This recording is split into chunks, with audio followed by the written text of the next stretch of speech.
सिगाङावलाय माबामोन 830मोन ओमफ्राय दा गेजेराव 1000से मोनदों उनावहाय दा 1250 मोनबाय आरो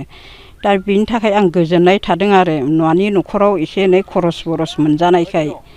बिराद मोजां मोनदों दानि सरखारखौ अरायसम बेबायदिनो थाथों होननानै सानदों आरो ओंखायनो दानि सरखार गोदानखौ साबायखर होरो आरो आं प्रमद बर' सारखौ अरुणादय मोनदों अरुणादयखौ मोननानै आं जोबोद गोजोननाय मोनदों जिउआव मानोना आंनि फिसानि लेखा फरायनायाव आरो आंनि न'खर दानायाव ओमफ्राय बिदिनो मालाबा समाव लोमजाबा मुलि दावालि जानायाव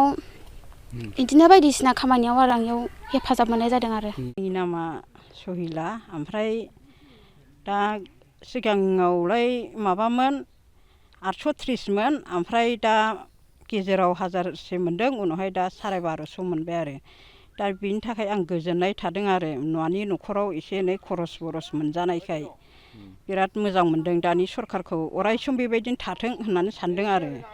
बिनि थाखाय आं बिराद मोजां मोनदों हामबायसै नोंजों लोगोसे नोंसिनि गामियाव सोर मोनबावो मेल्ला मोनबावो नामा बिदिनो दङ मोनबावो दङ साब्रै साबासिम दङ नामाथाय आं बारा मोनथिजोबा आरो मोनग्राफोरखौ बेबायदिनो सहाय जायो बिथांमोनाबो औ बेबायदिनो सहाय जायो आरो अरायसम मोनबाय थागोन होननानैबो आसा खालामबावो आं बेनिखायनो दानि सरखार गोदानखौ साबायखर होरो आरो आं प्रमद बर' सारखौ आंनि नामा बिना आं बे गामिनि डिमापुर गामिनिफ्राय बुंदों ओमफ्राय आं जायो ओमफ्राय बे अरुणादय जानायाव दानि आं 800निफ्राय मोनदों ओमफ्राय आरो 800 मोननानै आरो 1000निफ्राय दा 1250आवहाय दङ आरो ओमफ्राय बे माबायदि सुबिदा जायो बेनो आंनि सुबिदाया माने न'खराव गोबां नांगौआवहाय सुङो ओमफ्राय आङो फिसाफोरनि फरायनाय मानायफ्रावहाय बाहायो आरो बिदिनो मैगं थाइगं जायो समावहाय मोनब्ला बे बिटिआर मोननानैहाय गोजोननाय मोनदों आरो साबसिन जादों अरुणादय मोननायनि थाखाय सोरखौबा साबायखर होनो सानगोन नामा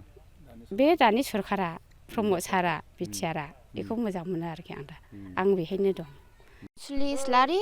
आंनि गामिया फाथाबारि डिमापुर आङो अरुणादय मोनदों अरुणादयखौ मोननानै आं जोबोद गोजोननाय मोनदों जिउआव मानोना आंनि फिसानि लेखा फरायनायाव आरो आंनि न'खर दानायाव ओमफ्राय बिदिनो मालाबा समाव लोमजाबा मुलि दावालि जानायाव बिदिनो बायदिसिना खामानियाव आरो आंनियाव हेफाजाब मोननाय जादों आरो बेसेबां मोनो मास 12.5 मोनो मासाव ओमफ्रायो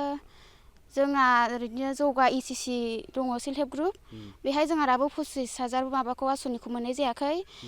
जोंहाबो बिदिनो थाब मोनोबा मोजां जागौमोन जोंनि सेल्फ हेल्प ग्रुपआवबो बिदिनो माबा मोनसे फेहेरनानै जोंबो खामानि मावनानै लानो हानायनि थाखाय दा मा बुंबावनो आंनि बुंनांगौआ बेखिनियानोसै इंराजि आयदानि सासे लोगो फोरोंगिरिनि गोनांथि जादों चिरां जिल्लानि बेंटलाव थानाय मोनसिन 14 इंलिश स्कुल बाथौ मिसनाव एसिस्टेंट इंलिश टीचारनि गोनांथि जादों जायफोर फोरोंगिरि मावनो गोसो गुदुं बिथांमोनहा इंराजि फोरोंगिरि मासिनि थाखाय आरज खालामनो हागोन बिनायसाया इंराजि आयदायाव मेजर लानायजों लोगोसे एमए नङाब्ला बिए उथ्रिनाय जानांगोन लोगोसे बिएड नङाब्ला डीएलएड कर्स लानाय जानांगोन फोरोंनायनि रोंगौथि थाखानाय आरो इंलिश मिडियाम स्कुलनि बिनायसाखौ गिबिसिनै खाबु होनाय जागोन दानबान्थाखौ फरायसालि सामलाय आफाद एबा एसएमसीनि नेमखान्थि बायदियै सावरायनायनि गेजेरजों थि खालामनानै होनाय जागोन गनायजाथाव बिनायसाफोरा गावनि रोखा फोरमायथिजों आरज बिलाइखौ 7002873919 मबाइल नम्बरनि गेजेरजों वाट्सएप एपआव दैथायहरनो हागोन सायख'जानाय एबा थिसनजानाय फोरोंगिरिया स्कुल केम्पासनि सिङावनो थानांगोन बांसिन रोखायै मिथिनो थाखाय बाथौ मिशन कमिटिनि नेहाथारिजों 9101545633 मबाइल नम्बराव फोनांजाब खालामनो हागोन